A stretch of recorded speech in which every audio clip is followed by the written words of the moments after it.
Hello guys, welcome to my YouTube channel Adhikari Gurukul.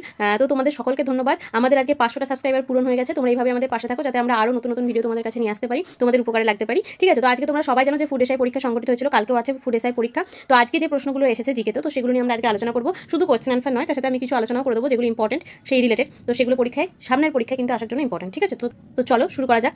দেখো, প্রথমে এসেছিল পোলিও কি ঘটিত রোগ। অপশনগুলো আমরা পাইনি, তো অ্যান্সারগুলো আমি জাস্ট বলে দিচ্ছি। পোলিও কি ঘটিত রোগ? পোলিও হচ্ছে ভাইরাস ঘটিত রোগ, তোমরা সবাই জানো। ঠিক আছে, পরের দিন আসতেই পারে টাইফয়েড কি ঘটিত রোগ, তাই তো টাইফয়েড কি ঘটিত রোগ? তাহলে এটা হয়ে যাবে ব্যাকটেরিয়া ঘটিত রোগ। কি বললাম? ব্যাকটেরিয়া ঘটিত রোগ। আচ্ছা, যদি বলে দাঁত, তাহলে হয়ে যাবে ছত্রাক ঘটিত রোগ। অ্যাথলিট ফুট, সেটা হচ্ছে ছত্রাক ঘটিত রোগ। ঠিক আছে, তারপরে ভাইরাস ঘটিত রোগের মধ্যে আরও কিছু রয়েছে, যেরকম করোনা, এটাও কিন্তু ভাইরাস ঘটিত রোগ, তোমরা সবাই জানো। তো চলো নেক্সট প্রশ্ন। মিনামাটা রোগের কারণ কি? তাহলে এখানে অ্যান্সার হয়ে যাবে কি? তোমরা সবাই জানো যে পারদ, তাই তো? তাহলে পারদের কারণে মিনামাটা রোগ হয়। এবার পরের দিন আসতেই পারে যে ডিসলেক্সিয়া। কি বললাম? ডিসলেক্সিয়া। এটা কি কারণে হয়? ঠিক আছে, তখন অ্যান্সার হয়ে যাবে আর্সেনিকের কারণে হয়। ওকে, আচ্ছা, তারপরে দিন আসতে পারে ইটাই রোগ কি কারণে হয়? ঠিক আছে, ইটাই রোগ কি কারণে হয়? তখন হয়ে যাবে ক্যাডমিয়াম। অ্যান্সার হয়ে যাবে কি? ক্যাডমিয়াম। চলো নেক্সট প্রশ্ন। প্লেগ রোগের মূল কারণ কি? প্লেগ রোগের মূল কারণ হচ্ছে ইঁদুর। ঠিক আছে, প্লেগ রোগের মূল কারণ ইঁদুর। চলো নেক্সট প্রশ্ন। মানবদেহে অস্থির সংখ্যা কত? 206টা অস্থি আছে, তাই তো? 206টা হাড় আছে। আচ্ছা, 206-এর মধ্যে একটু আমি বলে দিই আলোচনা করে। আচ্ছা, করটিতে কটা আছে? করটিতে আছে 22টা হাড়। ঠিক আছে, মেরুদণ্ডে কটা আছে হাড়? মেরুদণ্ডে আছে 33টা হাড়। ঠিক আছে, বক্ষে কটা হাড় আছে? বক্ষে আছে 25টা হাড়। ঠিক আছে, আচ্ছা, হাতের অস্থিতে আর পায়ের অস্থিতে মোট 60টা করে আছে, তার মানে 120টা ওখানে হয়ে গেল। আচ্ছা, শ্রোণী চক্রে আছে 2টো আর উরুস চক্রে আছে 4টে। তো এইগুলো মোটামুটি তোমরা মনে রাখতে পারো।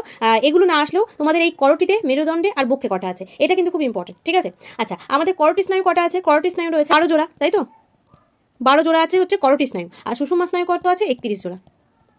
ঠিক আছে, এগুলো তোমরা একটু নোট করে নাও, সুষুম্না স্নায়ু আর এটা হচ্ছে করটি। চলো নেক্সট প্রশ্ন। বিশ্ব উষ্ণায়নের জন্য দায়ী কোন গ্যাস? CO2 হচ্ছে মেন দায়ী। তাছাড়াও কি কি আছে? CFC আছে। আচ্ছা, প্রধান গ্রিনহাউস গ্যাস যদি বলে তাহলেও কি হয়ে যাবে? CO2, যদি প্রধান গ্রিনহাউস গ্যাস বলে। তাছাড়া CFC আছে, জলীয় বাষ্প আছে। ঠিক আছে, নাইট্রোজেন ডাইঅক্সাইড আছে, নাইট্রোজেন ডাইঅক্সাইড।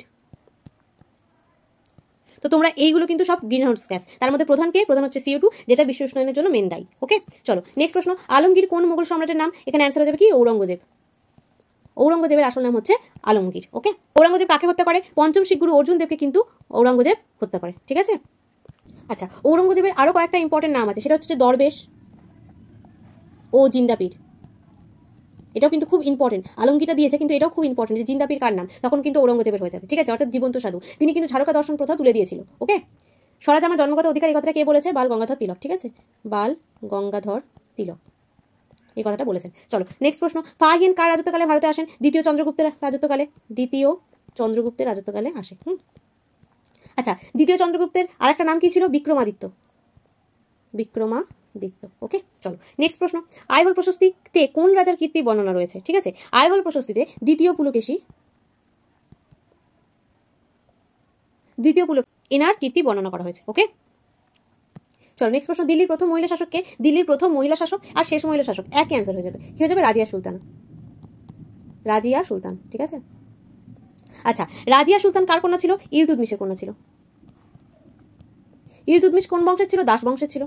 ঠিক আছে, দাস বংশের প্রকৃত প্রতিষ্ঠাতা ইলতুৎমিশ। আর যদি বলে শুধু প্রতিষ্ঠাতা, তাহলে হয়ে যাবে কুতুবউদ্দিন আইবক।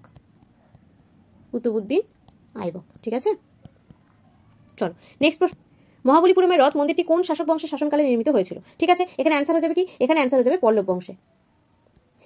এইরকমই একটা প্রশ্ন আমি এর আগের দিন করিয়েছি, তাই তো? এর আগের দিন আমি কি করেছিলাম যে ইলোরার কৈলাসনাথ মন্দির, ওটাকে তৈরি করেছিল, ওটা রাষ্ট্রকূটরা তৈরি করেছিল। ঠিক আছে, চলো নেক্সট প্রশ্ন। আকবরনামা গ্রন্থটির রচয়িতাকে সবাই জানে, আবুল ফজল। আচ্ছা, পরের দিন এটাই আসতে পারে হুমায়ুন নামা। হুমায়ুন নামা কে লিখেছিল? হুমায়ুন নামা। অ্যান্সার হয়ে যাবে কি? গুলবেদম বেগম। ঠিক আছে, চলো নেক্সট প্রশ্ন। তরাইনের প্রথম যুদ্ধ কবে হয়েছিল? 1191 সালে হয়েছিল, তাই তো? কাটার মধ্যে? পৃথ্বীরাজ চৌহান আর মোহাম্মদ ঘুরির মধ্যে। কে জয়ী হয়েছিল? চৌহান।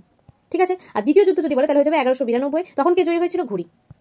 ওকে, চলো নেক্সট প্রশ্ন। সিপাহী বিদ্রোহের প্রথম সূচনা হয় কোথায়? ব্যারাকপুরে, তাই তো? কত সালে? সিপাহী বিদ্রোহ 1857 সালে, তাই তো? সিপাহী বিদ্রোহের প্রথম শহীদ কে? তাহলে হয়ে যাবে মঙ্গল পাণ্ডে, প্রথম শহীদ। ঠিক আছে, বিহারে কে নেতৃত্ব দিয়েছিল? বিহারে দিয়েছিল কুনওয়ার সিং। ঠিক আছে, লগ্ন থেকে দিয়েছিল বেগম হজরত মোহন, আর ঝাঁসি থেকে দিয়েছিল রানী লক্ষ্মীবাই। ওকে, চলো নেক্সট প্রশ্ন। পানিপথের প্রথম যুদ্ধ কবে হয়েছিল? পানিপথের প্রথম যুদ্ধ কত সালে হয়েছিল? 1526 সালে। ঠিক আছে, 1526 সালে পানিপথের প্রথম যুদ্ধ হয়েছিল। ওকে, কার মধ্যে হয়েছিল? ইব্রাহিম লোদি ইব্রাহিম লোদি আর কার মধ্যে হয়েছিল ভার্সেস বাবর, ঠিক আছে, এদের দুজনের মধ্যে হয়েছিল, ঠিক আছে। পানিপথের দ্বিতীয় যুদ্ধ বলে তাহলে কত হবে, 1556 সালে হয়েছিল, আর আফগান, ওকে। আর পানিপথের তৃতীয় যুদ্ধ যদি বলে তাহলে কত সাল, আমি ইংলিশে লিখছি, 1561 সালে পানিপথের তৃতীয় যুদ্ধ, ওকে। চলো নেক্সট প্রশ্ন, পলাশির যুদ্ধ কবে কাদের মধ্যে হয়েছিল, পলাশির যুদ্ধ হয়েছিল, পলাশির যুদ্ধ কত সালে হয়েছিল, পলাশির যুদ্ধ হয়েছিল 1757 সাল, ওকে। কার কার মধ্যে হয়েছিল, সিরাজউদ্দৌলা, সিরাজ আর হচ্ছে ইস্ট ইন্ডিয়া কোম্পানি, ঠিক আছে, ইস্ট ইন্ডিয়া কোম্পানি, ওকে। চলো আচ্ছা, আরেকটা জিনিস আমি বলে দিই, পলাশির যুদ্ধে এটাই কিন্তু আলীনগরের সন্ধিটা আসতে পারে, ঠিক আছে, আলীনগরের সন্ধি কত সাল দিয়ে দিতে পারে, 1757 সালে হয়েছিল সিরাজের মধ্যে এবং ওয়াটসন ও ক্লাইভের মধ্যে। চলো মানে সিরাজ একদিকে ছিল আর একদিকে ছিল ওয়াটসন ও ক্লাইভ, ওকে।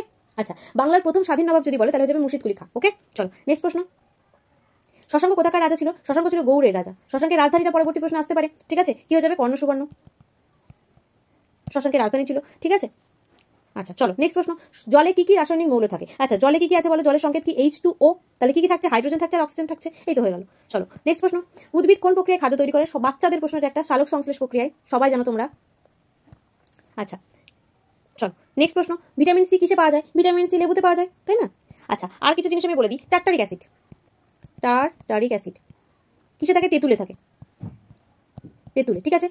ট্যানিক অ্যাসিড, ট্যানিক অ্যাসিড কোথায় থাকে, ট্যানিক অ্যাসিড থাকে চায়ে, অ্যাসিটিক অ্যাসিড কোথায় থাকে, ভিনিগারে, ভিনিগারের সংকেতটা মনে রাখবা CH3COOH, ওকে। চলো নেক্সট প্রশ্ন, সাধারণ লবণের রাসায়নিক নাম কি, সাধারণ লবণের সংকেত কি বলতো, NaCl, এটাকে অনেক টেবিল সল্টও বলা হয়, ঠিক আছে। আচ্ছা এর রাসায়নিক নাম কি হয়ে গেল, Na মানে হচ্ছে সোডিয়াম আর Cl মানে হচ্ছে ক্লোরাইড, ব্যাস এটাই হয়ে গেল সাধারণ লবণের নাম, ওকে। চলো নেক্সট প্রশ্ন, দুধে কি থাকে, দুধে থাকে ক্যালসিয়াম, যেটা এবার প্রশ্ন এসেছিল, কিন্তু ঘুরিয়ে এটাও দিতে পারে, অ্যাসিডগুলো দিয়ে দিল নাম, তখন দুধে কি থাকবে, ল্যাকটিক অ্যাসিড, ওকে। আচ্ছা ম্যালিক অ্যাসিড আমি বলে দিই, ম্যালিক অ্যাসিড, ম্যালিক অ্যাসিড কোথায় থাকে, আপেলে। চলো নেক্সট প্রশ্ন, চিকিৎসক দিবস কবে পালন করা হয়, চিকিৎসক দিবস হচ্ছে যে 1 জুলাই, চিকিৎসক দিবস পালন করা হয়। চলো নেক্সট প্রশ্ন, গাজরে কোন ভিটামিন থাকে, ভিটামিন এ, গাজরে থাকে ভিটামিন এ, ভিটামিন সি কোথায় থাকে, লেবুতে। নেক্সট প্রশ্ন, কর্নিয়া দেহের কোন অংশে অবস্থিত, সবাই জানে চোখে কর্নিয়া থাকে, চোখের মধ্যে আর কি কি থাকে, রেটিনা, আইরিস, ঠিক আছে, তারপরে হচ্ছে কোরোয়েড, এগুলো। আচ্ছা এই প্রশ্নটা কিন্তু দিতে পারে যে চোখে আলো প্রবেশ করতে সাহায্য করে, তখন হয়ে যাবে পিউপিল, ঠিক আছে। প্রতিসারক মাধ্যম হিসেবে কাজ করে, তখন অ্যান্সার হয়ে যাবে কর্নিয়া, এগুলো আমি বলে দিচ্ছি একটু মনে রেখো, ঠিক আছে। আচ্ছা চোখের কোন অংশে প্রতিবিম্ব গঠিত হয় না, তখন অ্যান্সার হয়ে যাবে কি, ব্লাইন্ড স্পট বা অন্ধবিন্দু, আচ্ছা অন্ধবিন্দু লিখি, ঠিক আছে, বাংলায় প্রশ্ন আসবে তোমাদের অন্ধবিন্দু, ঠিক আছে। আচ্ছা তারপরে হচ্ছে যে এটা দিতে পারে বস্তুর কোথায় বস্তুর প্রতিবিম্ব চোখের কোথায় গঠিত হয়, তখন হয়ে যাবে রেটিনা। চলো নেক্সট প্রশ্ন, ভারতের জাতীয় কংগ্রেস কবে প্রতিষ্ঠিত হয়, এর আগের দিনের প্রশ্ন আমি করেছি 1885 সালে, ঠিক আছে। কে তৈরি করে, অ্যালান অক্টেভিয়ান হিউম, প্রথম সভাপতিকে উমেশ চন্দ্র ব্যানার্জি, তাই তো। আচ্ছা প্রথম মহিলা সভাপতি যদি বলে তাহলে অ্যানি বেসান্ত, আচ্ছা যদি বলে প্রথম ভারতীয় মহিলা সভাপতি তখন হয়ে যাবে কি, সরোজিনী নাইডু, সবচেয়ে যদি কনিষ্ঠ সভাপতি বলে তাহলে হয়ে যাবে BR আম্বেদকর। আচ্ছা যদি বলে প্রথম অধিবেশন কোথায় বসে, বোম্বের গোকুলদাস তেজপাল সংস্কৃত কলেজে, ঠিক আছে। তো এইগুলো মোটামুটি কংগ্রেস থেকে ইম্পর্টেন্ট প্রশ্ন। চলো নেক্সট প্রশ্ন, ব্রিক্স কি, ব্রিক্স হচ্ছে একটি রাষ্ট্রসমূহের গোষ্ঠী, ঠিক আছে, বা রাষ্ট্রীয় সংগঠন বলতে পারো, ঠিক আছে। এবার প্রশ্নটা কিরকম এসেছিল ঠিক আমার জানা নেই, তো এটা হতে পারে, ওকে। চলো ব্রিক্সের কতজন সদস্য থাকে, 5টা সদস্য থাকে ব্রিক্সের, ঠিক আছে, এই যে 1 2 3 4 5টা। চলো নেক্সট প্রশ্ন, ভারতের সংবিধানের সবার প্রথম অধ্যক্ষ কে ছিলেন, ভারতীয় সংবিধান সভার প্রথম অধ্যক্ষ, এটাও আমি করেছি আমার ক্লাসে, GV মাভালাঙ্কার। চলো নেক্সট প্রশ্ন, ভারতের সংবিধান কবে গৃহীত হয়, 1949 সালে, তাই তো, 1949 সালে 26 নভেম্বর। আচ্ছা গণপরিষদ কত গঠিত হয়, গণপরিষদ গঠিত হয় 1946 সালে। তো এই প্রশ্নগুলো কিন্তু আমি তোমাদের করিয়ে রেখেছি, তোমরা সেই ক্লাসগুলো দেখে নিও, তোমরা কমন পাবেই, 100%ই কমন পেয়ে যাবে তোমরা। চলো নেক্সট প্রশ্ন, রাজ্যসভায় সভাপতিত্ব কে করেন, এটাও আমি করেছি, রাজ্যসভায় সভাপতিত্ব করে কে, উপরাষ্ট্রপতি, ঠিক আছে। আর যদি বলি লোকসভায় তাহলে হয়ে যাবে লোকসভা স্পিকার, যদি বলে যৌথ অধিবেশনে কে সভাপতিত্ব করে তখন হয়ে যাবে লোকসভা স্পিকার, ঠিক আছে। যৌথ অধিবেশন ডাকে কে, রাষ্ট্রপতি, আর সভাপতিত্ব কে করে, লোকসভার স্পিকার। চলো নেক্সট প্রশ্ন, আনন্দমঠ কে রচনা করে, এটাও আমি করেছি, বঙ্কিমচন্দ্র চট্টোপাধ্যায়, ঠিক আছে। চলো নেক্সট প্রশ্ন, ভারতীয়, আচ্ছা আনন্দমঠের সাথে এখন এই প্রশ্নটা দিতে পারে, বর্তমান ভারতকে লিখেছিল, তখন হয়ে যাবে কে, স্বামী বিবেকানন্দ, ওকে। গান্ধীজির হরিজন পত্রিকা, এগুলো আমি করিয়েছি হিস্ট্রি ক্লাসে, তোমরা অবশ্যই সেই ক্লাসগুলো দেখে নিও। ভারতীয় প্রজাতন্ত্র ঘোষিত হয় 1950 সাল, ওকে। চলো নেক্সট প্রশ্ন, ক্যাকটাস কোন অঞ্চলের উদ্ভিদ, ক্যাকটাস হয়ে যাচ্ছে, সবাই জানে, এগুলো এত সহজ প্রশ্ন দিয়েছে মানে তোমরা সবাই বুঝতে পারছো মানে কি হাল হবে, মরুভূমি, ঠিক আছে, মরুভূমিতে ক্যাকটাস জন্মায়। আচ্ছা যদি বলে লবণাম্ব উদ্ভিদ কোথায় দেখা যায়, তখন হয়ে যাবে হচ্ছে সুন্দরবনে, ঠিক আছে। প্রশ্ন, ভারতীয় সংবিধানের জনককে BR আম্বেদকর, সবাই জানো তোমরা। চলো নেক্সট প্রশ্ন, ভারতের সুপ্রিম কোর্টের প্রধান বিচারপতিকে কে নিযুক্ত করে, সুপ্রিম কোর্টের প্রধান বিচারপতিকে কে নিয়োগ করে, ভারতের রাষ্ট্রপতি, ঠিক আছে, প্রেসিডেন্ট। চলো নেক্সট প্রশ্ন, বিশ্ব পরিবেশ দিবস কবে পালন করা হয়, 5ই জুন। নেক্সট প্রশ্ন, রানীগঞ্জে কোন খনিজ পদার্থ পাওয়া যায়? একদম জল ভাতের মতো প্রশ্ন দিয়েছে এবার, কয়লা। চলো নেক্সট প্রশ্ন, the story of my experiment with truth কে লিখেছিল? গান্ধীজি। চলো নেক্সট প্রশ্ন, G20 গোষ্ঠীভুক্ত দেশগুলির সভাপতিকে? ভারত। একদম সহজ সহজ প্রশ্ন দিয়েছে। পারাদীপ বন্দর কোথায় অবস্থিত? তোমরা সবাই জানো উড়িষ্যাতে, তাই না? উড়িষ্যাতে হচ্ছে পারাদীপ বন্দর অবস্থিত। নেক্সট প্রশ্ন, বাদুড় কিসের সাহায্যে রাতে দেখতে পারে? প্রতিধ্বনি। এটাই অপশনে ছিল। ওকে চলো, এরপর থেকে আমি যে কটা প্রশ্ন জোগাড় করতে পেরেছি সেটা আমি দিয়েছি, ঠিক আছে। আবার এই কটা প্রশ্ন নিয়ে যেগুলো আমি এখন দেবো সেগুলো নিয়ে আমার একটু কনফিউশন আছে, এগুলো আদৌ এসেছিল কিনা। তো তোমরা যারা পরীক্ষা দিয়েছো তোমরা অবশ্যই কমেন্ট করে জানাবা যে এই প্রশ্নগুলো এসেছিল কিনা, ঠিক আছে। স্বাধীন ভারতের প্রথম উপরাষ্ট্রপতি এসেছিল, সেখানে কি হয়ে যাবে? রাধাকৃষ্ণন হয়ে যাবে, তাই তো? এটা এসেছিল।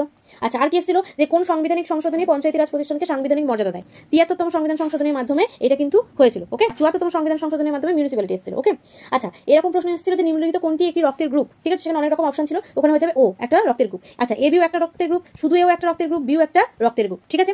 ওকে কি বলা হয়? সার্বজনীন দাতা। আর এবি কে বলা হয় সর্বজনীন গ্রহীতা। ওকে, দার্জিলিং কিসের জন্য বিখ্যাত? চায়ের জন্য বিখ্যাত। এর লেখার মানে কোনো ব্যাপার না, আর কি বলবো। আচ্ছা, আর কি এসেছিল? প্রজ্ঞান কোন বিষয়ের সঙ্গে সম্পর্কিত? ঠিক আছে, মহাকাশ বিজ্ঞানের সঙ্গে সম্পর্কিত। মহাকাশ বিজ্ঞানের সাথে প্রজ্ঞান সম্পর্কিত, এটা এসেছিল। আচার্য জগদীশ চন্দ্র বসু কি ছিলেন? একজন বিজ্ঞানী ছিলেন, ঠিক আছে। এই একদম বাচ্চাদের মতো প্রশ্ন করতে। ডক্টর মেঘনাথ শাহ কে ছিলেন? এই প্রশ্নটা নাকি এসেছিল। তো ইনি একজন পদার্থবিদ ছিলেন, ঠিক আছে। কৈবর্ত বিদ্রোহের নেতা কে ছিল? এটা কিন্তু ভালো প্রশ্ন, এটা দিয়েছিল দিব্য, কৈবর্ত বিদ্রোহের নেতা। তো এই কটা প্রশ্নই মোটামুটি আমরা জোগাড় করতে পেরেছি। আশা করি তোমাদের ভিডিওটা ভালো লেগেছে। তোমাদের আমি যেটা বলবো, কিছু ইম্পর্টেন্ট জিনিস আমি বলে দিই। তোমরা পত্রিকাটা পড়ে যাও, ঠিক আছে। পত্র পত্রিকা যেগুলো হচ্ছে যে ছাপিয়েছে, যেরকম গান্ধীজির হরিজন পত্রিকা, এই সমস্ত যে পত্রিকাগুলো রয়েছে, ঠিক আছে, বিভিন্ন লেখকের ছদ্মনাম, এগুলো তোমরা একটুখানি পড়ে যাও, ঠিক আছে। তো থ্যাংক ইউ গাইস, আশা করি তোমাদের ভিডিওটা খুব ভালো লেগেছে। লাইক করো, শেয়ার করো, কমেন্ট করো। আমাদের চ্যানেল যদি নতুন হয়ে থাকো চ্যানেলটাকে অবশ্যই সাবস্ক্রাইব করে দাও। আমাদের 500 সাবস্ক্রাইবার অলরেডি হয়ে গেছে, ঠিক আছে। তোমরা এইভাবে সাপোর্ট করতে থাকো যাতে আমরা আরো মোটিভেটেড হতে পারি, ঠিক আছে, তোমাদের জন্য নতুন নতুন ক্লাস আনতে পারি। তো থ্যাংক ইউ।